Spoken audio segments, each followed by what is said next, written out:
હવે આપણે અગાઉના સેશનમાં જે યુનિટ 3 ધોરણ 10 માં ચાલી રહ્યું હતું એના વિશે આપણે આ સેશનમાં આગળ શીખીશું। હવે આપણે છેલ્લે વાત થઈ હતી કે અરુણ કૃષ્ણમૂર્તિ જે છે એ નાનપણથી જ એને આ પર્યાવરણ વિશેમાં ખૂબ જ લાગણી હતી અને એના ભાગ સ્વરૂપે એ 17 વર્ષની ઉંમરે એક સંસ્થાની સ્થાપના કરે છે અને આગળ જતા એની સંસ્થામાં ઘણા બધા લોકો જોડાય છે। 7 વર્ષથી માંડી અને મોટી ઉંમરના લોકો 50 વર્ષના લોકો સુધી બધા જોડાઈ શકે છે। એના માટે એના એક જ સમયે ગૂગલની જોબ પર મૂકી દે છે અને એના માતા-પિતા પણ એને ખૂબ સપોર્ટ કરે છે, ટીચર્સ પણ ખૂબ સપોર્ટ કરે છે।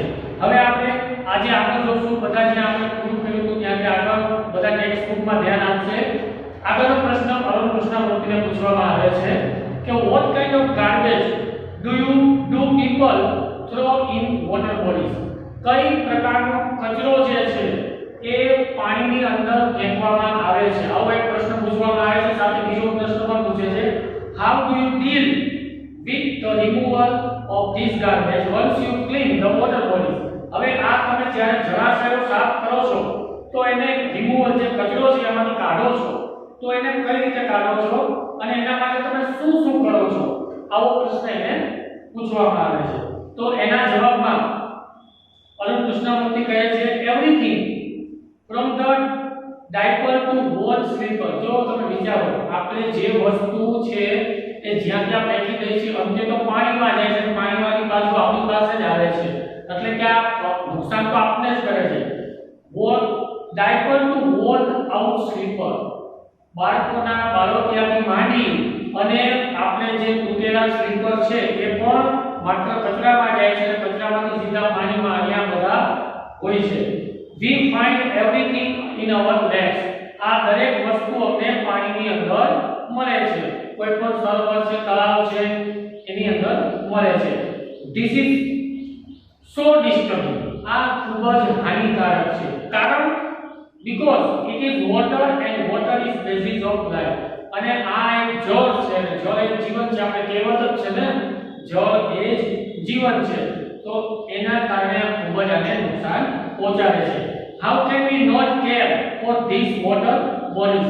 શા માટે આપણે આ જળાશયોની ચિંતા ન હોવી જોઈએ? હોવી જ જોઈએ। we use, હવે બીજો જવાબ એનો કહે છે કે એ સાફ કરવા માટે શું શું વસ્તુનો ઉપયોગ કરે છે? તો we use garbage for landfill with no or minimum exposure to the outside environment। હવે આ જે કચરો કાઢે છે એને ઓછામાં ઓછું લોકોને અને પર્યાવરણને નુકસાન થાય એવી જગ્યામાં દાટી દે છે, જેથી કરીને બહારનું વાતાવરણને કોઈ પણ જાતની અસર થાય નહીં। we ensure that the lake area and water holding are free of garbage so that birds, frogs and snakes can live in peace। હવે આ જ્યારે વોટર બોડીઝની સાફ સફાઈ કરે છે ત્યારે પૂરતી ખાતરી કરી લે છે કે એની અંદર કોઈ પણ જાતનો વધારાનો કચરો નથી રહ્યો, જેના કારણે મચ્છર વગેરે ન થાય, ગંદુ ન થાય, એટલા માટે કારણ કે એની અંદર રહેલા જીવજંતુઓ, ગાર્બેજ એટલે કચરો, જે જીવજંતુઓ છે જેમ કે પક્ષીઓ છે, એના પાણીના દેડકાઓ છે, કાચબા છે, સાપ છે, એ શાંતિથી રહી શકે। કારણ એટલું જ છે કે આ બધા વ્યક્તિઓ શાંતિથી રહી શકશે તો એ પાણીને સ્વચ્છ કરશે અને સ્વચ્છ પાણી પીવાથી આપણને ફાયદો થશે। આ બધી વસ્તુ હોય, બીમાર પડવાનું કારણ મોટા મોટું આ છે કે બધી જ વસ્તુઓ આપણે પાણીમાં જાય છે અને પાણીમાં જવાના કારણે જ માણસો, બાળકો ખાસ કરીને વધારે બીમાર પડે છે અને સાથે મોટી ઉંમરના, કારણ કે એમાં રોગ પ્રતિકારક શક્તિ ઓછી થઈ ગઈ હોય તો એના કારણે આ બીમારી વધે છે। મેં તમને અગાઉ પણ કીધું કે લોકડાઉન દરમિયાન ઓછામાં ઓછા લોકો બીમાર પડ્યા, કારણ કે બહારનું વાતાવરણ એમને બિલકુલ લેવાતું નથી, ઘરમાં જ હોય છે અને પાણી પણ ચોખ્ખું એટલું થઈ ગયું હતું। આગળનો પેરેગ્રાફ જોઈએ એ પહેલા આપણે ગુજરાતી કહી દઉં છું કે આનો પ્રશ્ન પૂછવામાં આવે છે કે તમે કઈ કઈ પ્રકારના જે છે સાધનો વાપરો છો આ સાફ કરવા માટે અને પાણીની અંદર કઈ કઈ પ્રકારના જે છે લોકો કચરો ફેંકે છે? તો એના જવાબમાં આપે છે કે દરેક પગના બાળોતિયાથી માંડી અને સ્લીપર પણ આની અંદર જોવામાં મળે છે અને આ લોકો જ્યારે સાફ કરે છે ત્યારે એ બધી વસ્તુ પૂરી રીતે સાફ થઈ જાય અને ઓછામાં ઓછું નુકસાન થાય પર્યાવરણને એ રીતે આ લોકો દાટી દે છે અને કારણ એ તો છે કે જળ એ જ જીવન છે એટલા માટે. હવે આગળનો પેરેગ્રાફ જોઈએ. એમાં પ્રશ્ન પાછો પૂછવામાં આવે છે અરુણ કૃષ્ણમૂર્તિને, how many days does it take to clear a large lake? કેટલો દિવસ લાગે છે એક મોટું તળાવ છે એને સાફ કરવામાં તમને કેટલો સમય લાગે છે? અને એમાં પાછો બીજો પ્રશ્ન પૂછે છે, do you use any special equipment for cleaning the safety? તમે કોઈ પણ ઇક્વિપમેન્ટ એટલે સાધન કોઈ તમે જ્યારે સાફ સફાઈ કરો છો તો તમારી સેફટી માટે કઈ પ્રકારના સાધનોનો ઉપયોગ કરો છો? આવો પ્રશ્ન એને પૂછવામાં આવે છે. તો એના જવાબમાં અરુણ કૃષ્ણમૂર્તિ કહે છે, depending on the size of the lake and the amount of garbage. એ તો હવે એના ઉપર નક્કી થાય કે કેવડું તળાવ છે અને કેટલો કચરો છે. It can take anywhere between 5 days to 3 months. ઘણા બધા તળાવ એવા હોય કે જેમાં કચરો બહુ ઓછો છે તો એ માત્ર 5 દિવસમાં થઈ જાય. પણ એવું જ બીજું તળાવ છે જેમાં પુષ્કળ પ્રમાણમાં કચરો છે, અલગ અલગ બીજા નકામા છોડ છે, તો એ સાફ કરવા માટે ઓછામાં ઓછો 3 મહિનાનો સમય પણ લાગી શકે છે. We have our tools like the rakes and spade. Rakes એટલે દાંતી અને spades એટલે કોદાળી અથવા ત્રિકમ પણ કહી શકો. તો આ લોકો પાસે દાંતી અને કોદાળી, પાવડા વગેરે જેવા સાધનો રાખેલા હોય છે. આપણે રાજકોટમાં ગાંધીનગરનું આવ્યું હતું થોડા દિવસ પહેલા, તમને ખબર હશે કે એના કારણે મચ્છરોનો ખૂબ જ ઉપદ્રવ વધી ગયો આજીદેવમાં. તો એને સાફ કરવા માટે સ્પેશિયલ મશીન મંગાવવા પડ્યા જે ખૂબ જ પર્યાવરણને નુકસાનકારક હતું. હજી એને સાફ કરવામાં 6 મહિના જેટલો સમય જતો રહ્યો છે. મશીનથી સાફ કરશે તો આ લોકોને પણ 5 દિવસથી માંડી અને 3 મહિના જેટલો સમય લાગે છે. ડિપેન્ડ કરે છે કે કેવડું જે જગ્યા છે, કેવડું કચરો છે અને તળાવ છે એના ઉપર. અને પછીના પેરેગ્રાફમાં આપણે આગળ જોઈશું. આગળનો પ્રશ્ન એવો પૂછવામાં આવે છે, what kind of protective gear do you use? gear એટલે સાધન કહી શકો કે તમે કઈ પ્રકારના જે ઓજારો છે એ વાપરો છો? તો આના જવાબમાં કહે છે, we wear nose mask. સૌથી પહેલા તો એ શું પહેરે છે કે આપણે જે માસ્ક પહેરીએ છીએ, માસ્ક પહેરે છે. સેનેટરી ગ્લોવ્સ, હાથમાં મોજા પહેરવા જરૂરી છે કારણ કે પાણીમાં જવું છે, કોઈ પણ જનાવર પણ આવી શકે. And carry rakes and spade. સાથે સાથે આજે દાંતી અને પાવડો, ત્રિકમ વગેરે પણ લઈ જાય છે. with which we can collect the garbage and dump it into collection bucket. હવે આ જે છે સાથે એક મોટી ડોલ પણ લઈ જાય છે, કલેક્શન બકેટ. એટલે કે આ જે કચરો છે વગેરે સાફ કરતા હોય તે દરમિયાન કચરો આવ્યો તો એને ક્યાં નાખવો?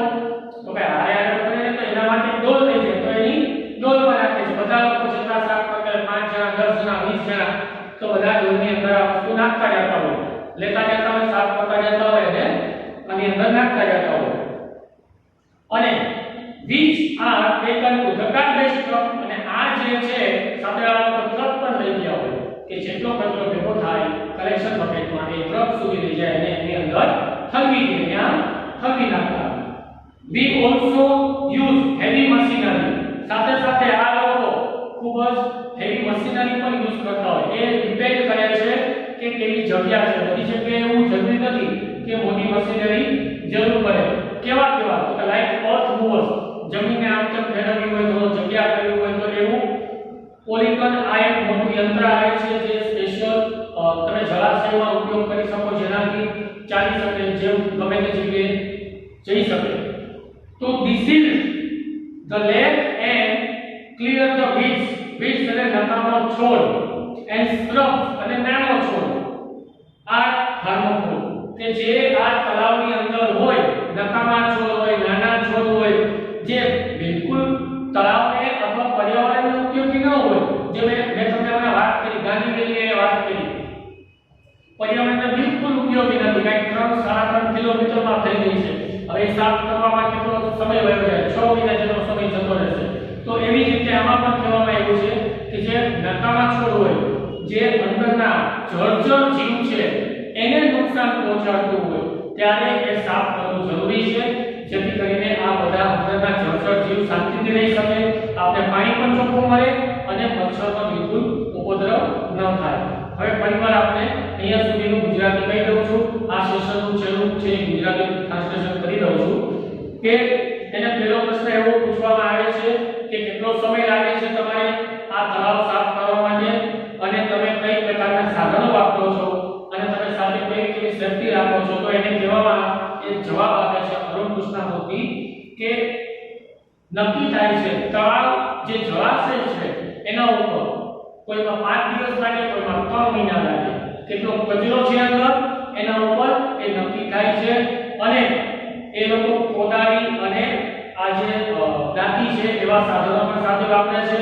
એના પછીનો એને પ્રશ્ન પૂછવામાં આવે છે કે તમે બીજા કેવા સાધન વાપરો છો, તો અને એની માહિતી અમને આપો, કઈ રીતે તમે તળાવની સાફ સફાઈ કરો છો. તો એ કહે છે અમે જે માસ્ક પહેરવું જરૂરી છે, જેમ આપણે અત્યારે બધા માસ્ક પહેરી છે, બધાએ ઘરે રહેવાનું છે, માસ્ક પહેરવાનું છે, ખાસ કરીને બહાર જાવ ત્યારે, બરોબર, ભીડવાળી જગ્યાએ જવાનું નથી અને જે તે વસ્તુને અડવાનું નથી, કામ વગર કોઈ વસ્તુને અડવાનું નથી, ખાસ ધ્યાન રાખજો જ્યાં સુધી આ કોરોનાની દવા ન મળે ત્યાં સુધી.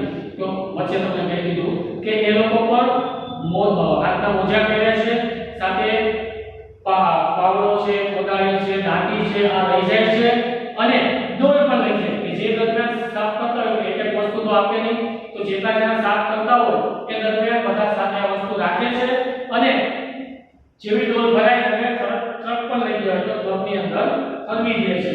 સાથે સાથે આ લોકો કોઈ એવી હેવી મશીનરી પણ લઈ જાય છે, જેમ કે જમીન આખી પાછી કરવી અને પોલીથીન નામનું પણ એક યંત્ર લઈ જાય છે, જેનાથી છોડ વગેરે કટિંગ કરી શકે. નકામા છોડ હોય, નાના મોટા છોડ હોય તો તે કટિંગ કરી નાખે. બધા અહીંયા નીતિ કરી નાખશે. આગળના સેશનમાં આપણે આનો જે છેલ્લો પાર્ટ બાકી રહ્યો છે તે કમ્પ્લીટ કરવાનો છે, બરાબર છે. આપણી ચેનલને સબસ્ક્રાઇબ કરવાની છે, બધાએ હેન્ડ ફ્રીનો ઉપયોગ કરવાનો છે, જ્યાં ત્યાં બહાર નથી જવાનું, 10મું ધોરણ છે, મહત્વનું છે, માટે ખાસ બધાએ વારંવાર વિડિયો સાંભળવાનો છે અને લાઈક કરવાનું ભૂલવાનું નથી. Thank you.